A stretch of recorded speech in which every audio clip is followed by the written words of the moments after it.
பர்திமேயு சுவிசேஷ ஊழியங்கள் வழங்கும் நற்செய்தி நேரம். தேவ செய்தி பாஸ்டர் ஆர். அகஸ்டின். இந்த நாளில் உங்களோடு பேசி வருகிறேன். யாக்கோபுக்கு விரோதமான மந்திரம் கிடையாது, இஸ்ரவேலுக்கு விரோதமான குறிகளும் கிடையாது. அநேக நேரங்களில் நமக்கு இருக்கிற பயம் என்ன தெரியுமா? நமக்கு யாரோ ஏதோ செஞ்சிட்டான், யாரோ என்னமோ வச்சுட்டான். ஒரு நாளும் சொல்கிறேன், பயப்படாதீங்க. வேதத்தில் காரியத்தை மோசே அன்னைக்கு எழுதி வச்சிருக்கிறார். சில நேரம் நம்ம சொல்லுவோம், ஐயோ அவங்க சொல்கிறதெல்லாம் அப்படியே நடக்குது பிரதர், அவங்க சொல்கிற மாதிரிலாம் இருக்குது பிரதர்மோ. ஒரு சின்ன காரியம் உங்களுக்கு சொல்கிறேன், உங்கள் வேதத்தை தயவுசெய்து எடுங்க. உபாகமம் 13ஆம் அதிகாரத்தில் முதல் வசனத்திலிருந்து கையில் எடுத்து வச்சுக்கிறீங்களா? அப்படி எல்லாரும் எடுக்கிற வரைக்கும் படுமா. இஸ்ரவேலின் ஜனமே என்றும் இடறிட வேண்டாம், யெகோவாவும் தெய்வமானார், ஏதும் பயம் வேண்டாம். இஸ்ரவேலின் ஜனமே என்றும் இடறிட வேண்டாம், யெகோவாவும் தெய்வமானார், ஏதும் பயம் வேண்டாம்.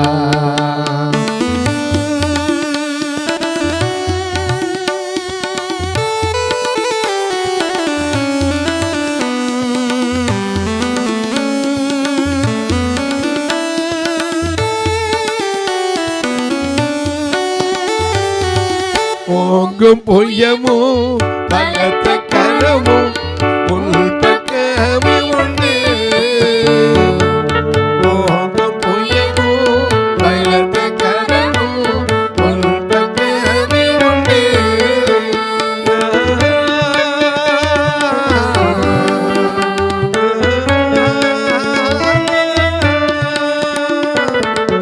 ஓங்கும் பொய்யமும் பலத்த கரமும் உன் பக்கமே உண்டு.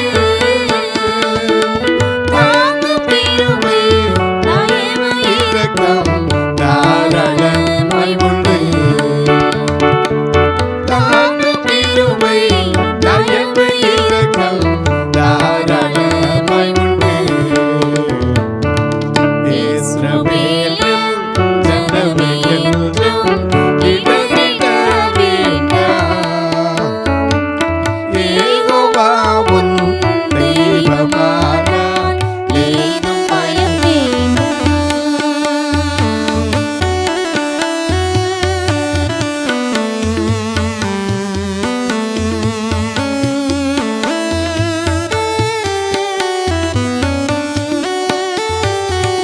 பயப்படாதே சிறுமந்தையே, பாதமும்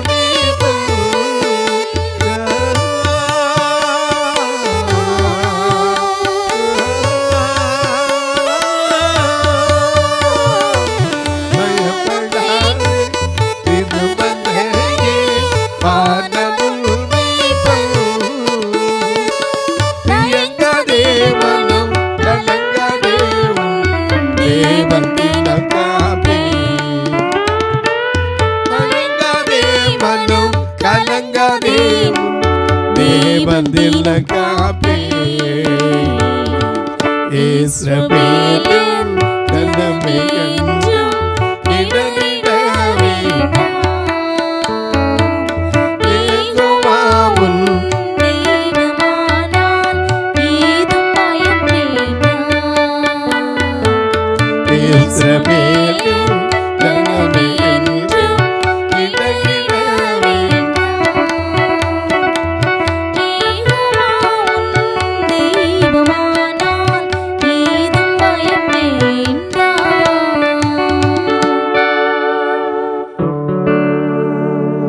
எழுதிருப்பீங்க, எல்லாம் எழுதிருப்பீங்க. உபாகமம் 13ஆம் அதிகாரம் முதல் வசனத்திலிருந்து வாசிங்க. உங்களுக்குள்ளே நல்ல கவனிங்க, நமக்குள்ளதான் சொல்லியிருக்கார், அன்னைக்கே சொல்லியிருக்கார், உங்களுக்குள்ளே ஒரு தீர்க்கதரிசியாகிலும் ஒரு தீர்க்கதரிசியாகிலும் சொப்பனக்காரன் ஆகிலும் எழும்பி நீங்கள் அறியாத நமக்கே தெரியாத வேறே தேவர்களை பின்பற்றி அவர்களை சேவிப்போம் வாருங்கள் என்று சொல்லி உங்களுக்கு ஒரு அடையாளத்தையும் அற்புதத்தையும் காண்பிப்பேன் என்று குறிப்பாய் சொன்னாலும் அவன் சொன்ன அடையாளம் அற்புதமும் நடந்தாலும் அப்படியே நடந்தா கூட தீர்க்கதரிசியாகிலும் அந்த சொப்பனக்காரனாகிலும் சொல்லுகிறவைகளை கேளாதிருப்பீர்களாக. உங்கள் தேவனாகிய கர்த்தரிடத்தில் நீங்கள் உங்கள் முழு இருதயத்தோடு. நமக்கு ஒரு சின்ன சோதனை எப்போ உண்டு, ஏன்னா ஆண்டவர் நம்ம முழு உள்ளத்தோடு முழு இருதயத்தோடு ஆராதிக்கிறோமா? எரேமியா 29:13 வாசிக்கிறோம், உங்கள் முழு இருதயத்தோடு என்னை தேடினீர்களானால் தேடுகையில் கண்டுபிடிப்பீர்கள். நீங்க எதிர்பார்க்கிற முடிவை உங்களுக்கு கொடுத்தே தீர்வார். ஆனா நம்ம முழு இருதயத்தோட பாடுவோம், எல்லாம் பாடுவோம். என்ன பாடுவோம்? முழு உள்ளத்தோடு ஆராதிப்பேன், ஆராதனை ஆராதனை ஆராதனை ஆராதனை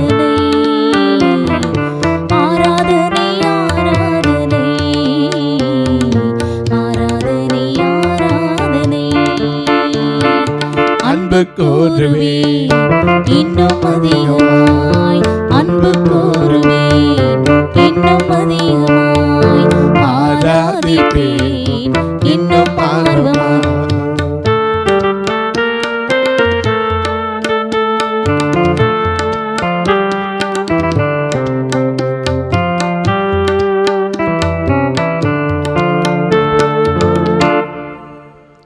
முழு உள்ளத்தோடு முழு பலத்தோடு முழு இருதயத்தோடு ஆண்டவரை தேடினோம்னா வேற எது நமக்கு வருமா?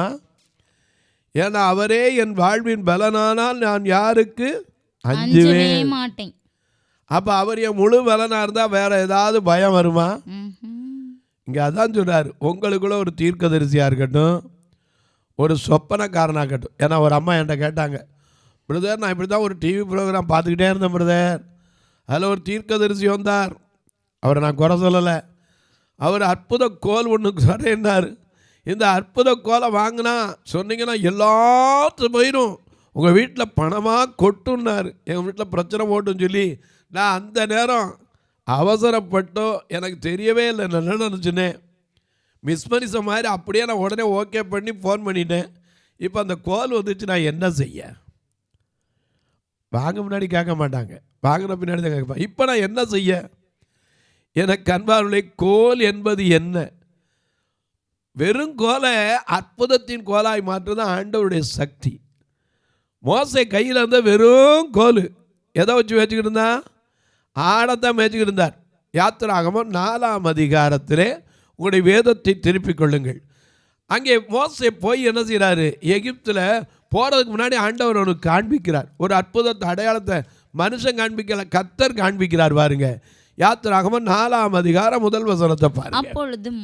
அப்பொழுது மோசே அவர்கள் என்னை நம்பார்கள். அவங்க நான் போய் சொன்னா கர்த்தர் உனக்கு தரிசனமானார், உங்களை விடுவிக்கிறதுக்காக என்னை கூப்பிடுறதுக்கு அனுப்பியிருக்காருன்னு சொன்னா அவங்க என்ன செய்ய மாட்டாங்க? நம்பவே மாட்டாங்க. என் வாக்குக்கு செவி கொடுக்க மாட்டாங்க. கர்த்தர் உனக்கு தரிசனமாகவில்லைன்னு சொல்லுவாங்க. ஏன்னா இன்னைக்கு உலகத்துல அற்புதத்தை பார்த்தா தான் நம்புவாங்க. இன்னைக்கு ஒரு கூட்ட மக்கள் அப்படிதான் ஓடிக்கிட்டே இருக்கு. அங்க போனால் நடந்துடும், எங்க போனாலும் நடக்கும்ல. கர்த்தர் எங்கும் இருக்கிறார், யாருக்கும் அற்புதம் செய்ய. ஏன்னா அவர் யாரு?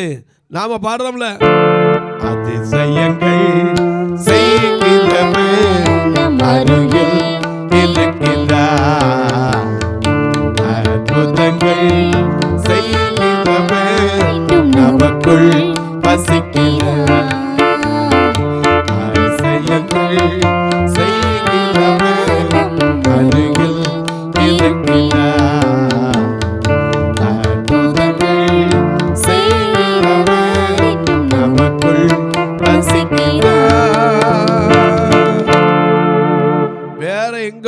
நமக்குள்ளதாங்க இருக்காரு. ஏன்னா நமக்குள்ளதான் இருக்காரு. நீங்களே தேவனுடைய ஆலயம். ஆலயமும் இருதயம் தான் அவர் தங்குற இடம். ஆமென். ஆனா நமக்கு என்ன தெரியுமா, அங்க போனா அவர் ஜெபம் பண்ணா, இவர் ஜெபம் பண்ணா, எவர் ஜெபம் பண்ணாலும் நீ ஜெபம் பண்ணாம நடக்காது. நீ விசுவாசிக்கணும். ஒரு தகப்பன் தன் பிள்ளையை கொண்டு வந்தான், சந்திர ரோகி. அவன் வந்து சொன்னான், ஐயா இவனை எவ்வளவோ நாள் சிறு வயதுலேருந்து இந்த வியாதி இவனை பிடிச்சிருக்கு, இவனை விடுறதுக்கு வழியே இல்லை, எத்தனையோ முறை தீயில தள்ளி இருக்கு, தண்ணியில் தள்ளி இருக்கு, இவனை கொலை செய்ய பார்த்துக்கு உங்கள் சீசன்ட்டை கொண்டு வந்தேன், அவங்களால ஒன்றும் செய்ய முடியல, நீர் ஏதாவது மனம் இறங்கி செய்யக்கூடுமானால் எங்களுக்கு என்ன செய்யும், உதவி செய்யும்னா. அவர் என்ன கேட்டா தெரியுமா, நீ விசுவாசிக்க கூடுமானால். ஏன்னா அவனுக்கு விசுவாசிக்கணும், உதவி செய்கிறதுக்கு அவர் ரெடி. ஆனால் விசுவாசிக்க கூடுமானால் அவன் சொன்னா, நான் விசுவாசிக்கிற ஆண்டவரே, ஆனாலும் என் அவிசுவாசம் நீங்கும்படி உதவி செய்யணும். எனக்கு அன்பாலே மார்க் எழுதின சுவிசேஷத்தில் நாம் அதை குறித்து வாசிக்கிறோம். ஒரு தகப்பன் கொண்டு வந்து கேட்குறான். எனக்கு அன்பாலே ஆண்டவர்கிட்ட கேட்கும்போது ஏன் லூக்காவிலையும் வாசிக்கிறோம், சீசர்கிட்ட கொண்டு போனாங்க, முடியலை. ஆனால் போய் 70 பேர் மின்னல் போல சாத்தான் விழுகிறத கூட பார்த்தவங்க. அவர் சொன்னார், இப்படிப்பட்ட பிசாசு உபவாசத்தினாலும் ஜெபத்தினாலும் வந்து என்ன செய்யாது, போகாதுனார். எனக்கு அன்பாருடைய சில நேரங்களில் நமக்கு தெரியல, ஒரு மனுஷன்ட்ட மனுஷன் தான், அதை மறந்துடாதீங்க. மனுஷன் தெய்வனாக கிடையாது. நாம் இன்னைக்கு நினைக்கிறோம், நானே உங்களுக்கு பேசுகிறேன்னா நானும் ஒரு சாதாரண மனுஷன். யோவான் வெளிப்படுத்தின விசேஷத்தை எழுதினவன். ஆனால் அவன் வந்து காலில் விழுகும்போது அவன் என்ன சொன்னான் தெரியுமா, நானும் ஒன்றை போல ஒரு ஊழியக்காரில் ஒருத்தன், தேவனை வணங்குப்பா, என்ன வணங்காதுன்னா.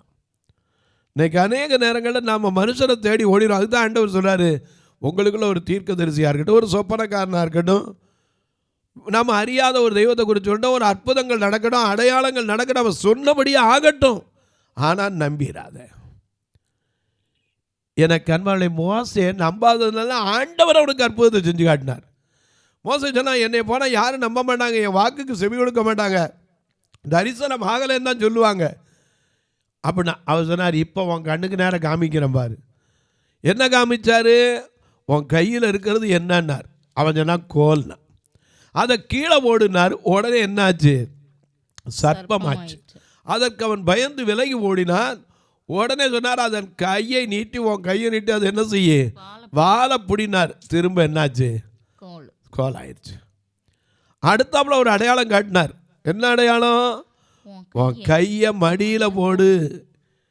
ஏன், ஒரு காலத்தில் அவசரப்பட்டு கொலை பண்ண கை கரபடிஞ்ச கை, மடியில் ஓடுனார். அது போட்டான். இப்போ பாருனார், குஷ்டமாய் திரும்ப போட்டாடுனாரு.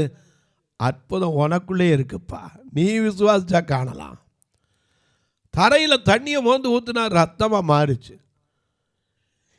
அப்பவும் அவன் நம்பலை.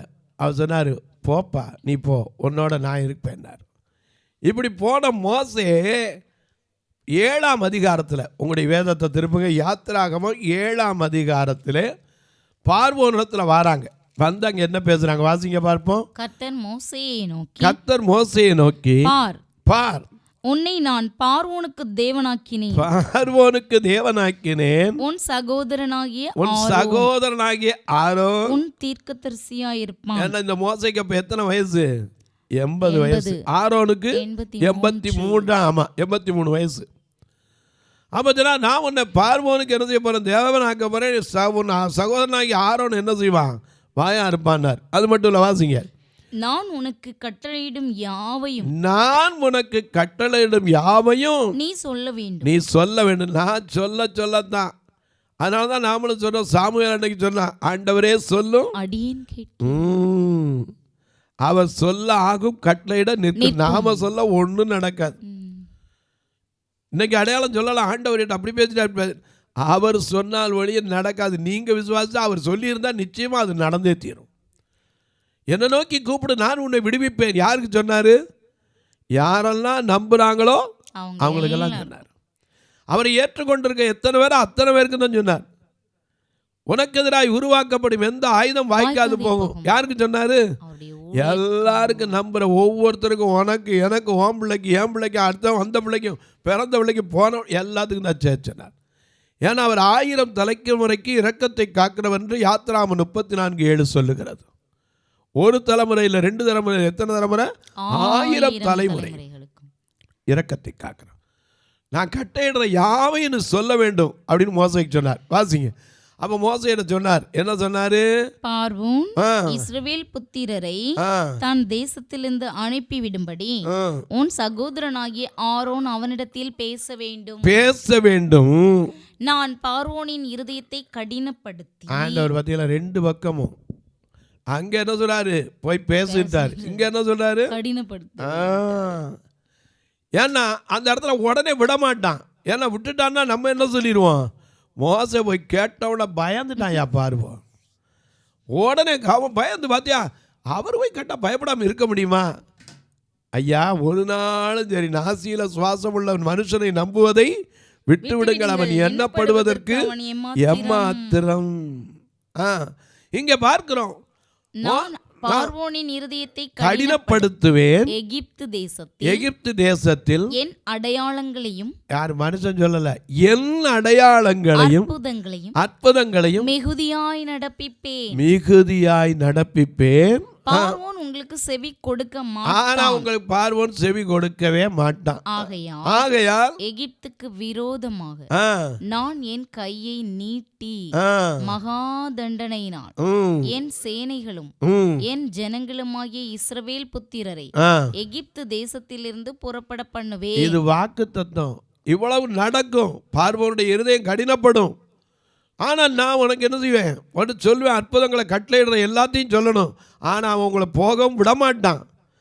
நான் என்ன செய்வேன்? அவனுடைய இருதயத்தை கடினப்படுத்தி வச்சிருப்பேன். அவனுக்கு விரோதமாக என் கையை என்ன செய்வேன்? நீட்டுவேன். அப்படி நீட்டி பலவித காரியங்களை நாங்கள் செய்வேன். அதற்கு பிறகுதான் உங்களுக்கு விடுதலை கிடைக்கும்னார். எனக்கு அன்பானே ஒன்றை தெரிஞ்சுக்கங்க, ஆண்டவர் எப்போவுமே இன்ஸ்டண்ட்டாக செய்கிறதில்லை. சில நேரம் நமக்கு இன்றைக்கி சுகம் கிடைக்கணும்னா கூட லேட்டாகுது. ஆண்டவர் ஏற்ற வேலை. கல்யாண வீட்டில் அம்மா சொன்னாங்க, அவங்களுக்கு ரசம் இல்லை, உடனே இந்தா ஏற்பாடு பண்ணிடுறேன்னா சொன்னார்? இல்லை. என்ன சொன்னார்? என் வேலை இன்னும் வரவில்லை. அதுக்காக கல்யாண நாள் முடிஞ்சு 10 நாள் கழிச்ச வேலை வந்துச்சு. கொஞ்ச நேரத்தில் சொன்னார், இந்த தண்ணியை வந்து ஊற்றுங்க. கொஞ்ச நேரத்தில் சொன்னார், அது மோண்டு கொடுக்க விசாரிப்புக்காரண்ட. பார்த்தா எல்லாரும் ஆச்சரியப்படுறா, எப்படி வந்துச்சு? நாம பாடுறோம்ல, தண்ணீரை ரத்தமா மாற்றினார் அதிசயம். தண்ணீரை ரத்தமா மாற்றினார் அதிசயம். தண்ணீரை திராட்சரசமா மாற்றினார் அதிசயம்.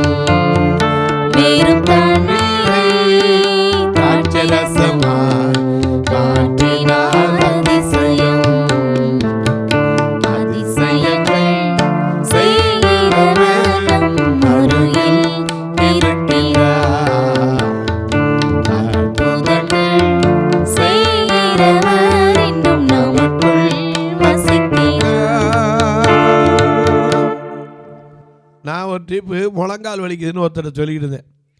அவர் சொன்னார், வாப்பா நான் உடனே உனக்கு ஒரு இது வைக்கிறேன். ஏன்னா உனக்கு ஒருத்தன் வேண்டாத உனக்கு ஏதோ ஒன்று செஞ்சு வச்சுருக்கான். எனக்கு கொஞ்சம் எது காசு கொடுத்தீங்கன்னா உன் கால் வலி உடனே போயிடும்னார். என்ன செய்வீங்கன்னு? பச்சரிசி மாவில் பாம்பு செஞ்சு விடுவேன்னார். நான் சொன்னேன், கடிக்காத எதுன்னு. பச்சரிசி மாவில் பாம்பு செஞ்சால் கடிக்குமா? உடனே அவருக்கு கோவம் வந்துருச்சு. ஏய் இப்படிலாம் கேள்வி ஒன்றுன்னு பார்த்துக்கோ, இன்னும் கால் நடக்க முடியாது யான்னார். நான் சொன்னேன், நடக்க முடியாட்டா பரவாயில்ல, நீயா தூக்கிட்டு போனேன். அவருக்கு இன்னும் கொஞ்சம் கோவம் வந்துருச்சு. உடனே சொல்லிட்டார், இன்னும் 1 மாதம் 2 மாதத்தில் பாரு, நீ நடக்காமல் படுத்து கிடக்காத நான் பார்ப்பேன்னார். நான் சொன்னேன், அப்படி ஒரு நிலைமை வந்தா கண்டிப்பாக உங்களை கூப்பிட்டு சொல்கிறேன், போயிட்டு வாங்கன்னு. அவர் சொல்லி 27 வருஷம் ஆச்சு. இன்னைக்கு வரைக்கும் ஒன்றும் இல்லை. ஏன் சொல்கிறேன்னா, மனுஷன் சபிக்கிறதுனாலையோ மனுஷன் நம்மளை வெறுக்கிறதுனாலையும் எதுவும் வந்துட போகிறதில்ல. அவன் உடனே என்ன சொல்லுவான், பச்சையில் பாம்பு செய்கிறமா கையில் ஒரு 5000 ரூபா கேட்பான். ஒரு நாள் கூப்பிட்டு போய் நம்மளை ஏமாத்துறதுக்கு வழி பார்க்க போகிறான். இன்றைக்கி சில சொல்லிடுறான்ல, உங்கள் வீட்டில் யாரோ ஒரு தேங்காய் வச்சுருப்பாமா, 12 அடி தோட ஒன்று இருக்காது, கடைசியில் இடம் ஓடி போயிடுச்சும்மா. எனக்கு அன்பானவர்களே, ஒன்றை நீங்கள் தெரிஞ்சுக்கங்க, ஆண்டவர் நமக்கு அற்புதம் செஞ்சால் ஒழிய வேற ஒரு வழியிலையும் கிடையாது. ஏன்னா அவர் தான் அற்புதம். அதனால தான் அவர்கிட்ட கேட்டாங்க, இந்த ஐயா நீர் ஒரு உடைய வருகைக்கு கல்லறையில் மரித்து உயிர் தர்றதுக்கு ஒரு அடையாளத்தை சொல்லுங்கன்னார். அவர் சொன்னார், இந்த ஓச்சாத சந்ததியினர் அடையாளத்தை தேடுகிறார்கள், யோனாவின் அடையாளமே அன்றி வேற ஒன்று உங்களுக்கு கொடுக்கப்படாதுன்னார். ஏன்னா அவர் அடையாளங்களை அற்புதங்களை செய்கிறவர். அவரால் கூடாத காரியம் ஒன்றுமே இல்லை. அவரை நம்பி நின்று உறுதியாக பற்றி கொண்டா, உம்மை நம்பி உங்கள் பாதம் உறுதியாய் பற்றி கொண்டோ, ஒருபோதும் கைவிட மாட்டீர். உம்மை நம்பி உங்கள் பாதம் உறுதியாய் பற்றி கொண்டோ, ஒருபோதும் கைவிட மாட்டீர். உறுதியா பற்றிக்கிட்டேன்னா கைவிடுறவர் இல்லை. நமக்கு அநேக நேரம் தெரியறது இல்லை, அதுதான் பிரச்சனை. இங்கே பார்வோன்ட்ட சொல்லிட்டாரு, ஐயா நான் அவன் இருதயத்தை கடினப்படுத்துவேன், அவன் உங்களை போகவும் விட மாட்டான். ஆனால் நீ என்ன செய்யணும், போய் அவன்கிட்ட பேசணும். கண்டிப்பாக நான் என்ன சொல்லணும் அதெல்லாம் சொல்லணும். போய் சொன்ன உடனே விடுதலை கிடச்சிருச்சா?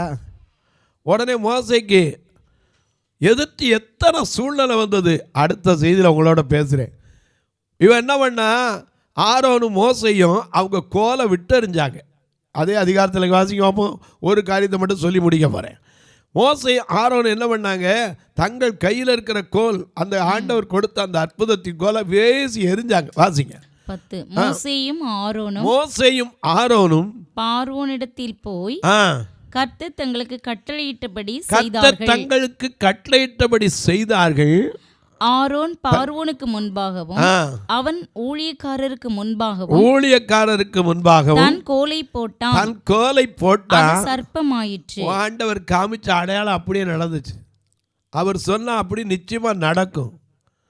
ஏன்னா அதனால தான் பாரு, அவர் சொல்ல குருடனின் கண் திறந்தது, அவர் தொட குஷ்டரோகி சுத்தமாயினான். அவர் சொன்னார் கட்டளையிட செஞ்சா அப்படியே நடக்கும். இவன் கீழே வேண்டாம் பாம்பாச்சு. உடனே பார்வோன்னு பார்த்தான்.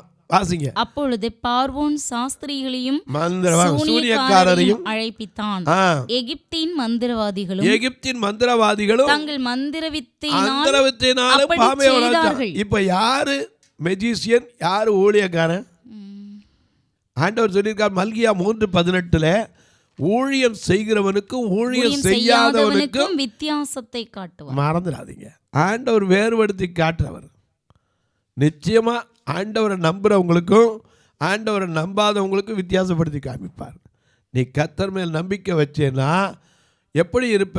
கர்த்தர் மேல் நம்பிக்கை வைத்தோர் எப்படி இருப்பாரா? கர்த்தரை நம்பினோர் பேறு பெற்றோர் சீயோன் மலை போல உறுதியுடன் அசையாமல் இருப்பார்களா? எத்தனை துன்பம் வந்தாலும் உன்னை ஒன்றும் செய்யாது. தொலைக்காட்சியில் பார்க்கிற என் அன்பு மக்களே, இந்த நிகழ்ச்சியை நாள்தோறும் பார்க்குறீங்க, கேட்குறீங்க, சந்தோஷப்படுறீங்க. சில நேரத்தில் ஐயா இதுக்காக ஜெபிக்கிறீங்களா? எப்போமாவது உங்களுடைய தனிப்பட்ட குடும்ப ஜெபங்களில் ஒரு வார்த்தை ஜெபிக்கிறீங்களா? இது தொடர்ந்து வரணும். ஒவ்வொரு நாளும் அதனுடைய தேவைகள் சந்திக்கப்படணும். ஒரு நாளைக்கு இந்த நிகழ்ச்சி வரணும்னா 5000 ரூபா கண்டிப்பாக கட்டணும். ரெக்கார்டிங்க்கு, தொலைக்காட்சிக்கெல்லாம் கட்டணும். அதே போல் எங்கள் சபை பார்த்தீங்கன்னா, நீங்கள் நினைக்கலாம் ஐயோ சபையில் இருக்க காணிக்கை எடுத்து போடலாம். எங்கள் சபையை வந்து பாருங்கள், கரண்ட் பில்லு கட்ட கூட காணிக்கை இருக்காது. 2 கண்ணு தெரியாதவங்க, ஒரு நல்ல வேலை இல்லாதவங்க. ஆனால் இவர்களும் ரட்சிக்கப்படணும். ஆண்டவர் ஒருவரும் கெட்டு போகாமல் நித்திய ஜீவனை அடையும்னாரே, இவர்களும் ரட்சிக்கப்பட்டு பரலோகத்துக்கு போகண்டாமா? நீங்களும் நானும் நம்ம பெற்ற அந்த ரட்சிப்பின் அனுபவத்தை இன்றைக்கு அநேக ஆத்துமாக்கள் தெருக்களில் கிடக்கையா, அவர்களும் அறிய வேண்டுமே. கிரேட் கமிஷன், நீங்கள் புறப்பட்டு போய் சகலரை சீஷராக்கி பிதா குமாரன் பரிசுத்தாவின் நாமத்தினால ஞானஸ்நானம் கொடுக்கிறது மட்டுமல்ல, நான் உங்களுக்கு கட்டளையிட்ட யாவையும் அவர்கள் கை கொள்ளும்படி உபதேசம் பண்ணுங்கள்னாரு. நாம் செய்யணும்ல. எனக்கு அன்பானவர்களே, கர்த்தர் உங்களை எப்போமாவது மதுரைக்கோ திருநெல்வேலிக்கோ வந்தீங்கன்னா எங்கள் சபையை வந்து பாருங்கள். எத்தனையோ காரியங்கள் உண்டு. ஞாயிற்றுக்கிழமை ஆனால் எல்லாரும் சொல்லுவாங்க சபை நிறைய ஆத்மாக்கு ஜெபம் பண்ணுங்க. நான் சொல்லி ஆண்டவரை கொஞ்சம் குறையாக கூட்டிகிட்டு வாங்க.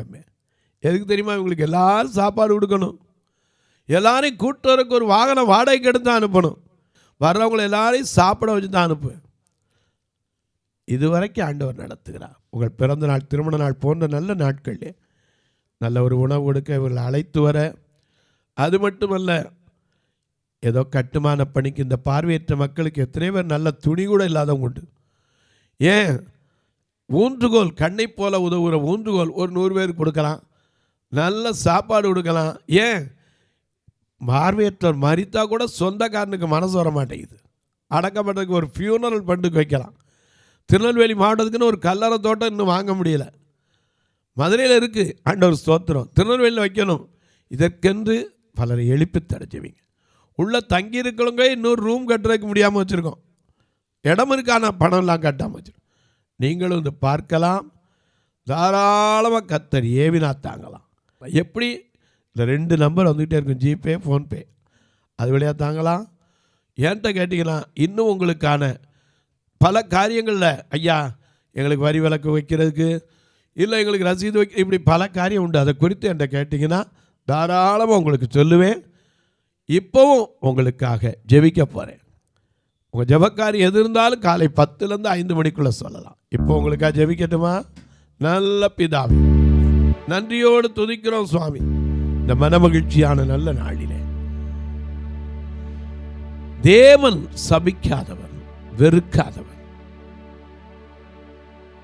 ஆண்டவரை நம்புற மக்களுக்கு விரோதமா எந்த மந்திரமும் கிடையாது, தந்திரமும் கிடையாது. உனக்கு எதிராய் உருவாக்கப்படும் எந்த ஆக்கிரமும் வாய்க்காது போகும். காரணம், உன் ஆக்கினைகளை அவர் அகற்றி விட்டார். உனக்கு இருந்த எல்லா சத்துருக்களையும் விலக்கி விட்டார். இஸ்ரவேலின் ராஜா நம்ம கூட இருக்கிறார். எந்த தீங்கு நமக்கு வராது. இந்த நம்பிக்கையை வைத்து உங்களுக்கு ஜெபிக்கிறேன். ஒருவேளை பல காரியத்தினால சோர்ந்து போயிருக்கிற, யாரோ எனக்கு தொழிலில் போட்டியாக வச்சுட்டான், யாரோ என் குடும்பத்துக்கு விரோதமாக வச்சுட்டான், என் சொத்துக்கு விரோதமாக வச்சுட்டான், என் பிள்ளைகளுக்கு விரோதமாக வச்சுட்டான், ஒரு நாளும் சொல்லாதீங்க. உனக்கு எதிராய் உருவாக்கப்படுகிற ஆயுதத்தை கர்த்தர் வாய்க்க பண்ணவே மாட்டார். வாய்க்காது போகும் என்று சொன்னவர் நிச்சயமாய் அதை நிறைவேற்றுவார். படிக்கிற பிள்ளைகளுக்காய் ஜெபிக்கிறேன். வயது முதிர்ந்தோருக்காய் ஜெபிக்கிறேன். வாலிப தம்பி தங்கையருக்காய் ஜெபிக்கிறேன். புதிதாக கல்வி ஆண்டில் அடியெடுத்து வைக்கிற பிள்ளைகளுக்காய் ஜெபிக்கிறேன். வியாதி படுக்கையில் இருப்போருக்காய், திருமணம் ஆகாமல் இருப்போருக்காய், படித்துவிட்டு பல தேர்வுகள் எழுதி வேலை இல்லாமல் இருக்கிற மக்களுக்காய் ஜெபிக்கிறேன். வியாதி கொடுமையில வீட்டில் ஓரமாக படுத்துக்கொண்டு கண்ணீர் வடிக்கிற வயது முதிர்ந்தோருக்காய், வாலிபருக்காய் ஜெபிக்கிறேன். ஒவ்வொருடைய கண்ணீர் கவலைகள் மாறட்டும். வானத்திற்கும் பூமிக்கும் சகல அதிகாரம் கொண்ட இயேசு கிறிஸ்துவின் ஈடு இணையற்ற வல்லமையுள்ள நாமத்தில் ஜெபிக்கிறேன் நல்ல பிதாவே, ஆமென். சபை ஆராதனை ஞாயிறு காலை 10 மணி முதல் 12 மணி வரை. இடம் பர்திமேயு சுவிசேஷ ஆலயம், அன்னை சத்யா நகர், இளமனூர் அஞ்சல், சக்கிமங்கலம் வழி, மதுரை மாவட்டம். பின்கோட் 625201 மற்றும் பர்திமேயு சுவிசேஷ ஜெப வீடு, flat number 107, Eden garden, Muthur, Tirunelveli. Pincode 627011. சிறப்பு உபவாச கூட்டம் ஒவ்வொரு மாதமும் 2வது சனிக்கிழமை காலை 10 மணி முதல் 1 மணி வரை நாகர்கோவில் YMCA ஹாலில் வைத்து நடைபெறுகிறது. மற்றும் ஒவ்வொரு மாதமும் 4வது சனிக்கிழமை காலை 10 மணி முதல் 1 மணி வரை திருநெல்வேலி புதிய பேருந்து நிலையம் அருகில் உள்ள கிரேஸ் ஹாலில் வைத்து நடைபெறுகிறது. எங்கள் எல்லா ஆராதனைகளிலும் கலந்து கொண்டு தேவனை மகிமைப்படுத்த அன்பாய் அழைக்கிறோம். உங்கள் உதாரத்துவமான காணிக்கைகளினால் இவ்வூழியத்தை தாங்க விரும்பினால் R Augustine, account number 5021364331, IFSC code IDIB 000B066, Indian bank, BP Kulam, Madurai. GPay number 9842181917, BGM ministries மற்றும் 9442559772, பிளைண்ட் மினிஸ்ட்ரீஸ் அகஸ்டின். உங்கள் தொடர்புக்கு பாஸ்டர் ஆர் அகஸ்டின், பர்திமேயு சுவிசேஷ ஊழியங்கள், நாகமலை, புதுக்கோட்டை, மதுரை 625019. தொலைபேசி எண்கள் 9842181917 மற்றும் 9442559772. கர்த்தர் தாமே உங்களை ஆசீர்வதிப்பாராக.